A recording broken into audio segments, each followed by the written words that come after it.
What's up, fam? My Boston Celtics are finally in the NBA Finals, so you know I had to rep this gear to talk about how the Golden State Warriors are probably going to kick the Boston Celtics' butt and why they're just really good as a team and franchise and a dynasty in general. Question of the day is a very easy one, guys. Who do you think is going to win the NBA Finals, the Boston Celtics or the Golden State Warriors? Let's get right into it. Ladies and gentlemen, if you didn't know him, let me reintroduce you to Mr. Klay Thompson, also known as Game 6 Klay. I picked the Golden State Warriors to make it to the 2022 NBA Finals as early as 2020. How come? For a very simple reason. The last time we saw the trio of Draymond Green, Klay Thompson, and Steph Curry, they swept Damian Lillard and the Portland Trail Blazers. These three simply do not lose when together and healthy. When you think of great NBA teams, great modern NBA teams, you think of many things, including ball movement, off the ball movement, defense, star players. Can you shoot? Can you score in the paint? Can you do a multitude of things? Do you have the depth, etc.? Every category we're going to talk about today, every team wants, but the Golden State Warriors are one of the few, if not the only team, that has everything. We'll be talking about that a little bit more in depth, but basically, this is, in many ways, this is a passing of the torch type of series where the Celtics have a lot of things that the Warriors have and other teams desire, but the Warriors are still in their prime and still really good. It makes sense to start this discussion with ball movement. The Golden State Warriors are one of the best passing teams of all time. And it's not just their passing that stands out to me, it's their patience. They have no problem going to the absolute bottom of a shot clock and do it often. A, you're slowing down the pace of the game, you're making the other team play to your pace, and then B, you're just creating these phenomenal opportunities at the basket or open threes. And one thing that's really standing out to me about the Golden State Warriors is how contagious passing is. It's not just Curry and Draymond and Klay passing the basketball. It's now becoming Festus Ezeli's replacement, Kevon Looney passing the basketball, Andrew Wiggins, Jordan Poole. Doesn't matter. Everyone's moving the ball on the Golden State Warriors. As they say in Serbia, when one person scores, one person is happy. But when one person makes an assist, two people are happy. And it's really blowing my mind how the sacrifice of the stars has become a very contagious thing to the rest of the roster from A to Z. Everyone's passing the basketball. Honestly, guys, at the end of the day, this is one of the areas where you just have to give Steve Kerr a ton of credit. This team is super fun to watch. If you think their ball movement is impressive, you should take a look at how they move without the ball. Andrew Wiggins has become an all-star, and a big thing that he's been doing this year is moving without the ball. If he doesn't move here twice now, he doesn't get the easy bucket at the rim. Steph Curry has been notoriously known for moving without the ball. If the Warriors don't move without the ball, they don't get the second chance points that they get often. They don't get the easy points at the rim. One of the most beautiful things that the Warriors do is move without the ball. Combine that with the basketball IQ to identify his own defense. Yeah, the Warriors moving without the ball makes them very dangerous. Now, across many of these clips, one of the things you might have noticed are the second chance points that the Warriors are able to generate. If you're lucky, you get an easy bucket from Looney or Wiggins under the basket. If you're unlucky, you get a Klay or Steph Curry three-pointer. Those second chance points really hurt. And I'm actually kind of surprised at how often the Warriors are able to generate those points. Kevon Looney has been a beast this season. It's really helping out the Warriors. Look at Wiggins, man. Speaking of Wiggins, he has been a much welcomed addition to the Golden State Warriors. However, he is probably not the most welcomed addition. The third splash brother. We're still taking applications, don't worry.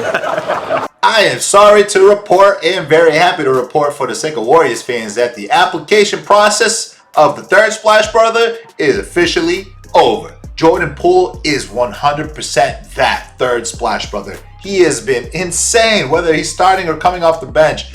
The rich get richer. Poole is a player that is bought in and capable of scoring in multiple different ways. If you're facing them, you're unlucky.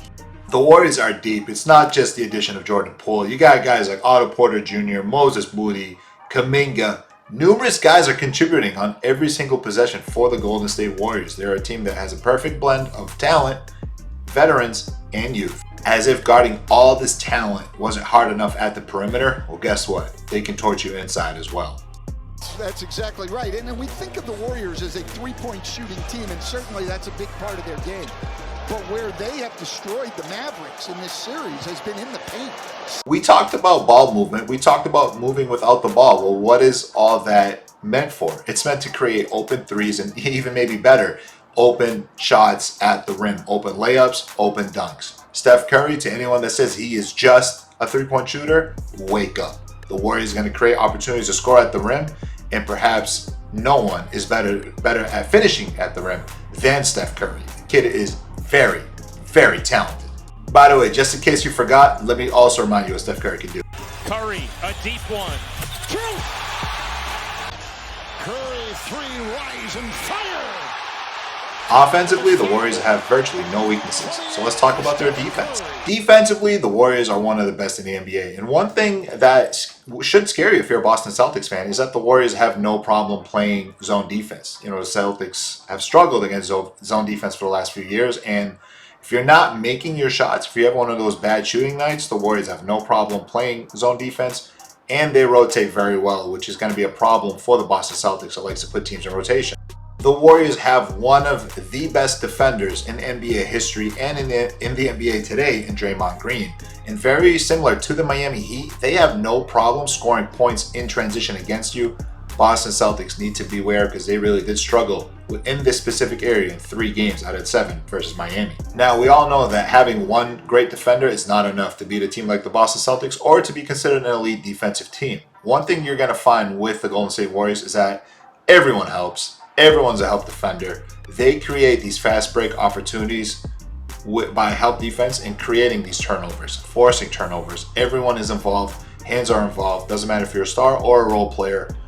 The Warriors are very good at masking their defensive weaknesses by playing together.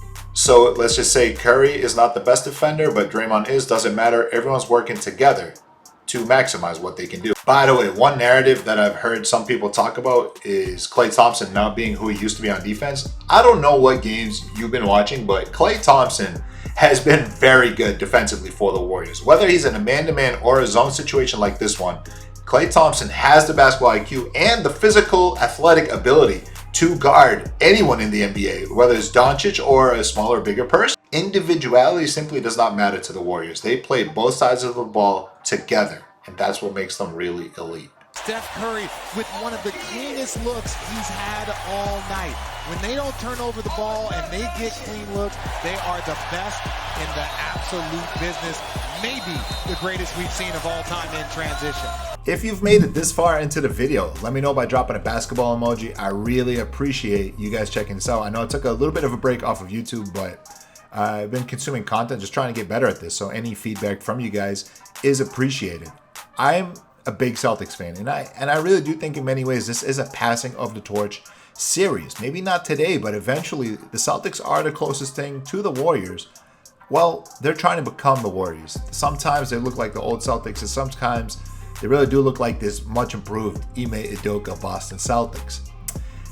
I'm worried, guys. I really think that this series could go 5 or 7. I don't see Boston being able to win that many games in Golden State. I really do think this is going to be a 5-game series. Gentleman's sweep. The Warriors finish at home. Let's just say the Celtics somehow force it to Game 6. The Warriors should be able to clean it up at home. But again, as we saw a few years in Toronto, anything can happen. So if the Celtics are able to beat the Warriors, they're going to be considered one of the greatest championship runs of all time because the Warriors are a juggernaut. I don't see it. I think the Warriors are going to be a problem for the next few years to come. I think they're really good. Curious what you guys think. Let me know in the comment section below. Again, if you made it this far into the video, drop a basketball emoji. Show you some love. I really appreciate the support, guys. Until next time, per sources, misses nothing.